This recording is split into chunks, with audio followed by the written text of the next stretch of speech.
Hello there. What's going on, everybody? Today we're going to be looking at the expansion Rebellion for Dice Forge. This is one of my favorite games, and we got an expansion for it. It's going to add a lot of new stuff, and so it's going to add new cards. It's going to add 2 new modules. You can't use both of these new modules at the same time, but you don't even have to use either of them. You can just use the new cards to augment the base game. Offers a lot of different stuff. We're going to be taking a look at how it plays, how you set it up, and what my opinions are of the game. Also, there is still time to enter the new giveaway for a $25 Amazon gift card. All you have to do is be a subscriber and leave a comment. So make sure you enter to win that. And let's go ahead and take a look at Dice Forge Rebellion. So the game box itself is going to have a couple of different things. First off, you're going to have either your Revolt of the Titans or Labyrinth of the Goddess board here, which is going to rest on top of here. We're also going to have different cards. You're going to have some extra die faces that are going to go right here. More about those. Those are going to depend on which game mode you're going to play. Lots of extra tokens. You're going to have, the Celestial die. This one is very, very cool. And you're going to have some new die faces in this as well, and those are going to have their own sleeve, as well as some extra player boards and some extra tokens, also extra little cubes for when you mark your extra new resource. And this is basically going to be a wild, and you'll use that with some of the game modes as well. The cards are broken up into a few different categories. You're going to have basically your standard cards, which are going to go here. There's going to be extra lunar and solar cards, as well as your 5 and 5 cards. You're going to have some different variants for all of those. And so you have a lot of cards. You can just use a lot of these cards just to augment the base game. You know, like this card, for example, it'll flip over, and then you're going to get a different tracker, which will track this, and it will ramp up, and it will get stronger and stronger until you finally cash it in. And then you get, 5 shards and 5 victory points. And, there's going to be 4 of those. You're going to get these guys that are going to allow you to pay 3 die to re-roll a die before you resolve it. And then you also can either get a victory point or a lunar shard. And you're going to have a lot of those. You're going to get this card that lets you roll the celestial die, which is really fun. I think we've already got, that's not a new one, that's from the base game. So you've got a lot of different cards that can just augment your regular game, and there's rules that explain all of them, and they're very, very cool. This card lets you spend all of your gold, but you also get to get one die face of your choice. You can, I particularly like this one. This one lets you pay 4 gold and you get to make a purchase. So that one's really cool because you're able to get 4 extra gold and make a purchase as your action. So you're getting a card for 2 victory points plus a purchase. This one gives you 2 victory points for every die face you have that's showing victory points. This one is very, very, very strong card right here.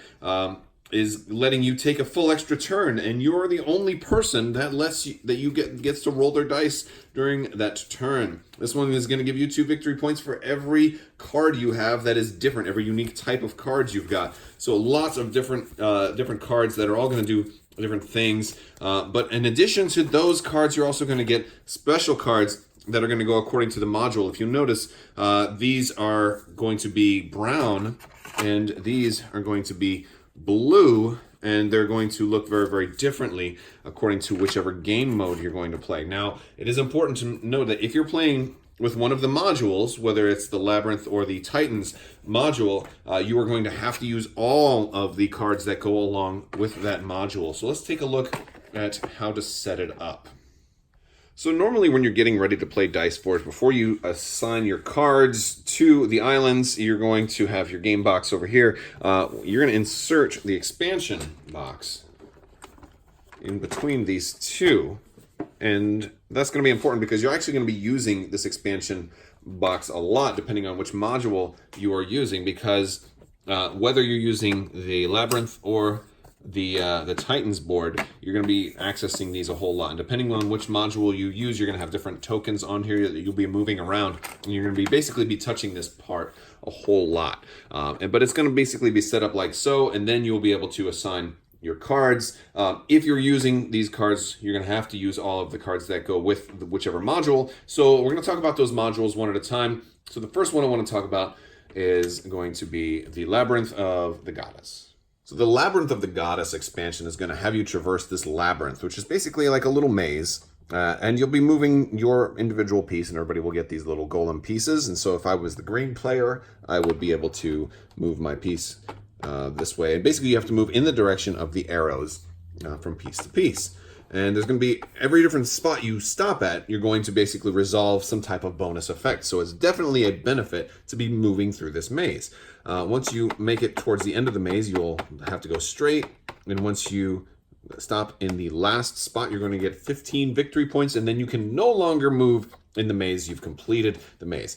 Bonus is the first player to complete the maze also gets the extra benefit of being able to take both of their dice and put them on any two sides they want and gain those rewards. So by the time you get here, your dice are probably upgraded pretty well, and you will definitely want to do that. And so these different spots are going to do all sorts of different things. First thing is you'll notice that some of these spots have the picture of the Celestial Die. The Celestial Die is a very, very, very powerful die that can do all sorts of things, like give you 12 gold, or 5 victory points, or 3 victory points and a resource of your choice, or lets you upgrade one of your dice twice. And upgrading dice is a new thing here, where you're basically going to say, oh, well, I've got a 1 gold, well, or I've got a 1 shard. Let me go back to the shop here and see, oh, well, I could get something that's, different echelons higher. So you can definitely upgrade dice and do really cool things there. You can copy a die of anybody else's, or, you can set a die to any side you want, or, like all kinds of really cool stuff on the Celestial Die. So anytime you roll that Celestial Die, you're getting something really cool. And it's okay getting like the 12 gold side too, because there's so many extra places where you can do extra purchases. So early on in the game, you get landing in one of these spots that lets you buy something else, which is really cool. Extra resources, your choice between victory points and resources. Now you're also going to notice there are a couple of blank spots here. These blank spots, whenever somebody lands on them, they get to choose one bonus, either 4 fire shards, 4 lunar shards, or 10 victory points. They'll gain that bonus immediately and then flip it over. And so let's say I chose 10 victory points, then I flip it over and I put that symbol there. So now everybody else who lands on that spot only gets 2 victory points. The same goes for the lunar and fire shards. They're going to be 4 shards each. Or then you flip them over, then they're going to be 1 shard each. So if I get to here first, I'll get 10 victory points, and then the next person only gets 2. If I got to this one first, I'd get 4 fire shards, the next person gets 1. And I get to decide. So these are actually off the board, and the first person to land on any of those gets their choice. And so that is going to give you some cool little benefits to traversing the maze first. Now, there are only 3 spots, so in a 4-player game, somebody is not going to be able to get any of those. Now, it is also possible for you to get all of them. Now, it's important to know that you have to move in the direction of the arrows, and so you could take the direct path through the middle to get to the end fastest, or you could take a slower path along the sides. And of course, you can sometimes converge on them. So if I'm at this spot here, I might want to move back into the middle path, or keep going on the outside. If I am on this spot here, though, if I'm in the middle, I'm not going to easily be able to go down to one of the side paths. So once you kind of get on the middle path, you are fast tracked in, unless of course you find something that is going to allow you to move backwards. And there is a way potentially to move backwards, although it's not very common. Also another cool thing is, like, as you get closer to the end, you'll notice there are some blank spots that don't give you anything as you get closer to the end. But one of the last spots also gives you a victory point for every die face you have upgraded throughout the whole game. So that is also pretty interesting. It's also important to know that anytime you move spaces, you stop and resolve every space individually. Whether you're moving forward or backwards, you stop on every space along the way and resolve them one at a time before moving to the next. So even if you're able to get like a ×3 and you moved, or you're jumping 3 spaces ahead, you still resolve all 3 of those spaces. So that's basically what moving in the maze is like. There's going to be a few differences with our dice. So let's look at our dice. Now our fire die is going to be the same for our bright die, basically. It's still going to have 1 fire shard and all the rest are gold. But our lunar die is going to be different because we're going to be popping out our lunar shard, and we're going to be replacing that with one of these +1 movement shards. There we go. And so you're going to still have your 2 victory points there, but you're going to start with this side, which means a couple of things. First off, this is how you move through the maze. This little +1 is going to give you +1 move through the maze. Now, you have to move, but if you have an option, like if you're at the starting spot, you can choose to go down, up, or through the middle. So you can move any way that the arrows are facing, so you sometimes have choices, but you do have to move. You cannot stay where you are and can't move backwards with something like this because it's a +1. If it were a -1, in theory, you could move backwards. Now, this particular die face is purple, but you will notice that there are red faces. And the red faces are important because as you will get more and more die faces, and you can get more purple faces and more red faces. If you get a red face and a purple face, and you roll those at the same time, in addition to being able to move 2 times, you're also going to be able to roll the celestial die. Now this is important because you roll the celestial die, but it doesn't say which one you do first. And so the way that I have played it is that we will we basically put them on the queue, and so we'll do our 2 moves first, and then we'll roll the celestial die, because it's possible that the celestial die's roll might maybe change a die face or have some kind of impact. But basically we put them all in the queue and we still have to resolve them all. So in case maybe a die gets re-rolled or changed as a result of you moving, you're still going to be able to roll this celestial die. Or you might end up moving to a spot that has a celestial die, and then you just add that as an extra celestial die roll that you can then do once you're done. So rolling the celestial die, very, very fun. And it's not likely that you'll be able to get these, but that's when you have different colored +1s here that are available for you to get. And basically all of these are able to be purchased through cards, although you're not going to use all of these in the Labyrinth module. So let's go ahead and look at the cards as well. All right, so the first card that you must use, because there's going to be 4 cards that you have to use with the Goddess board, the Labyrinth of the Goddess, is the Moon Golem, and this is just giving you one of these die faces from the board here. Okay, and there's 4 of those. The next one is going to be the Great Golem, which gives you a +2 move instantaneously. So you'll move 2 spaces, and again, you do resolve them both. It's worth pointing out that these are going to be harder to achieve because of the fact that you do not start off with any lunar shards on your dice in this game mode, and these are both lunar shard cards. So it's going to greatly increase your desire to get lunar shard cards because half of the board is not going to be available. And as far as all the other lunar shards, you can use any combination you want, although the game does have a suggested startup if you're playing for the first time, but I found that it's very fun to mix and match and come up with your own settings for which other cards you're going to use. Now for our fire cards, we have the Sun Golem, which is going to give you another +1, and again, it's the red one, so if you can match that with the blue one at the same time during the same roll, you'll also get a celestial die.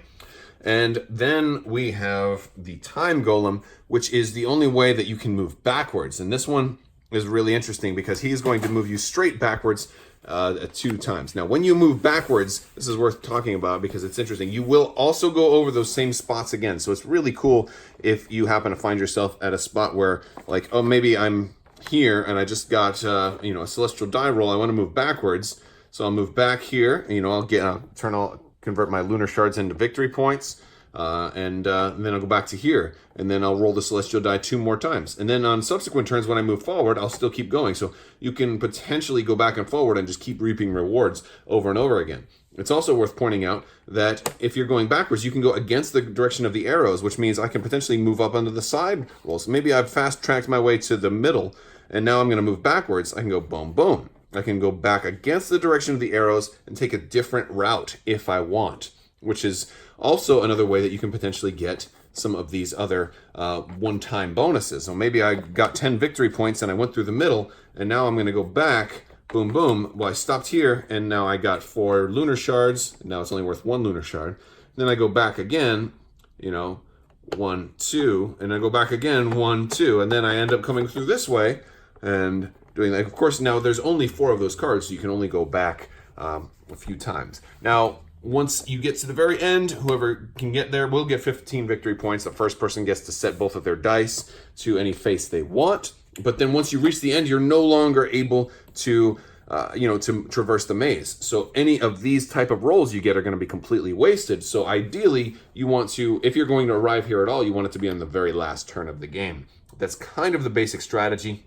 I find that when you're playing with this module, some people are going to try to move around here more so, and some people will try to move around here less. You won't try to move around a whole lot because you'll end up running into the end too early, and then your dice will be wasted. So the strategy is you want to either go very heavily into here, also trying to take advantage of the backups, or just do a little bit of it and don't worry about it too much, because you do have good, even if you only get a handful of movements, you do get a couple of good spaces towards the beginning as well. So it's very well spread out and gives you some choices and something else to do in the game. This is a very interesting and fun scenario, but you cannot combine this with the other one because, of course, the board has to be turned upside down. So let's go ahead and take a look at our Titans module.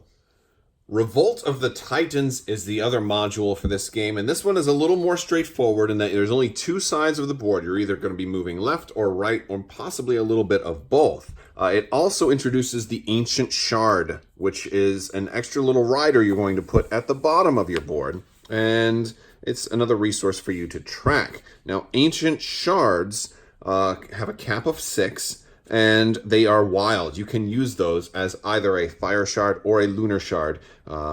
And you can use those for either one and in any combination you want. And while that sounds very, very powerful, it also comes with a cost. Because one of the things you're going to notice is that you've got kind of the pictures of these ancient shards on this side of the Titans, whereas you have this loyalty, sun, happy side on the side of the gods. And what this means is basically every time you gain any number of ancient shards, you're going to move your little player's color in with your orange, black, blue, or green. So I like to play as the green player, so I will move my character one space to the left every time I acquire an ancient shard. Every time I acquire an ancient shard, however many shards I acquire, I will move that many spaces to the left. At the end of the game, whichever space I am on, I'm going to apply that number to my victory point total. So if I'm all the way over to the left, I'm going to have negative 25 victory points at the end of the game. And that applies to anybody who's on there. So if somebody else is on there with me, and then one person managed to be up here, and one person managed to be up here, green and black will have a negative 25 each. So I hope they were worth it, because you got a terrible penalty for being that far over. Whereas blue will end up with 3 bonus victory points, and in orange here will have 25 bonus victory points. But that's not all there is to it. Also, wherever you are on this board is going to have some other interesting effects that happen as a result of basically hourglass effects that are triggered by something else. So being on the Titans side of the board here, you're going to get bonuses. So if I am in this section right here, I will be able to either get 3 victory points when I buy a card if I'm the first person to buy the card, or if it's already been purchased but it's my first version of that card, I'll get 2 victory points. So if somebody's already bought a card, but I haven't bought it yet, I can still get 2 victory points. So victory points for buying cards. However, if I'm all the way over, if I've really given myself to the dark side, I'll get 5 victory points if I'm the first person to buy a new card, and 3 victory points if it's already been purchased, but it's my first time buying it. So that is pretty cool. So, and of course, it's natural synergy because all of these wilds will help you buy more cards because you can use them for whatever you want. So you're going to have greater access to buy cards. However, let's talk about the other side of the board. The other side of the board is this glory side. So I'm going to be rolling glory tokens. We're going to take a look at the dice in a minute and see what symbols are going to give you, because like we have some right here. We have this die that has 3 gold and a wild shard, or this side that has a glory, 2 gold, and a victory point. And so glory is going to push us over to this side of the board. And these are bonus victory points, but also we've got different symbols over here. Now we've got 3 different categories over here. If we're in this first category, anytime we roll dice, if there is a gold symbol, if we're gaining gold from dice, we're going to gain an extra gold. So that's nice. On this middle side, if we're going to gain an extra gold on our dice, and we're going to gain a victory point if we gain gold. So that is nice. And then on this side, we're going to get the same thing. We're going to gain, if we have gold, if we gain gold, we're going to gain an extra gold and a victory point. And every die that has a victory point symbol gives us an extra victory point. So lots of extra gold and victory points this way, but lots of extra shards or through the wild system and potentially victory points here. So it's really, it becomes a balancing act. Can you dip into the dark side enough to get the points, but then return to the light before the end of the game? Or do you try to stay as far to the right the whole game and earn victory points this way? It becomes very interesting. So let's take a look at how our dice are going to start out for this type of game. So our dice, the first die is our fire die, or what's called the bright die. We're actually going to pop out that fire shard. So like in the other mode, how lunar shards were more rare, in this mode, fire shards are more rare because we have the wild in place of the fire shard. And again, every time you roll this die, you're going to be moving one space to the left on the board. Now on our lunar die, or our dark die, since victory points are a little more rare here, we're going to be popping out the 2 victory point side and putting in this side that has 1 victory point plus 1 honor.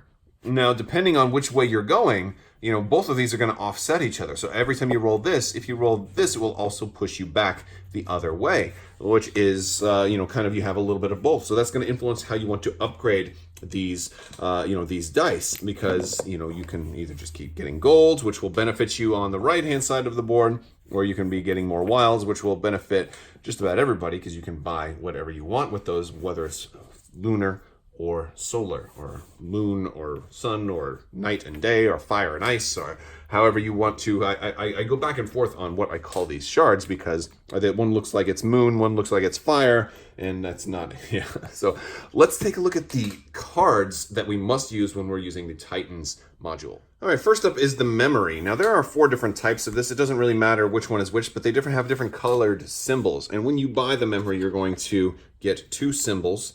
Let's say you buy the blue version of the card, then you will take the blue symbols. And you can put these on any 2 other of the islands. Again, the islands are the places of the board where you buy cards. And you can flip them over to either side. You can either gain wild and lunar, or 2 honor and fire. You can put those wherever you want, but they can't go on the same one. And now the next time you move your player token to that island to buy a card, you will also gain this. And once you buy both of them, then this card is basically worthless and is just worth 2 victory points at the end of the game. So that's what that one does, and that's that's a cheaper introductory level card. But there are 4 of those, and they're just basically like a down payment on your future, especially because you can set those tokens to whichever side you want, and they're color marked so that somebody else doesn't accidentally take your token. Next up, we have the Oracle, and the Oracle is going to have the gear symbol. So at the beginning of your turn, you will be able to re-roll a die of your choice. However, if that die roll results in either an honor or a wild ancient shard, all other players on the board must move 1 space to the left.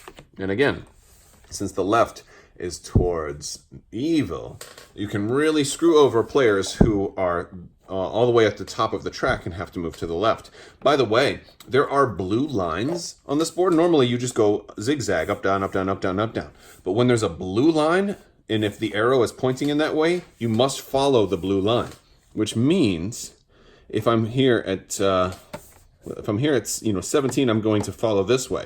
But basically going to the dark side is easier than coming out of the dark side, because you can very easily just come right back. When you're going down your first time, you'll go from 20 to 25, but when you're trying to redeem yourself, climb out, you have to take the more difficult path, whereas normally you're taking the pink path in. And the same thing is when you've achieved grace, if you lose one, instead of going back down this way, you're going to go straight there and straight there, following the blue arrow, because the blue arrow is going left. So it becomes much more easy to fall out of favor, and it's basically it's harder to climb to the right than it is to fall to the left. And pushing every other player on the board 1 space to the left is a little bit problematic. Now you get to choose which of the die you roll when you do this too, because it's a minor blessing. So you can definitely have more player interaction, and that was one of the themes that they were going for with this module, and it's prevalent in the expansion as a whole, but it's more prevalent in this module, is that player interaction is more of a theme here. So that's one of the things they were going for. Speaking of, let's talk about die faces. Now, for our 5, we have the Chaos, and he is going to give a die face, and the die faces are on the new board. These faces here will either give you ancient shards or honor, or if they are paired with a ancient shard, a lunar shard, gold, or victory points, they will give you a 3 victory point bonus. So I like those paired die because that allows you, if you definitely have an engine going, allows you to build something nice.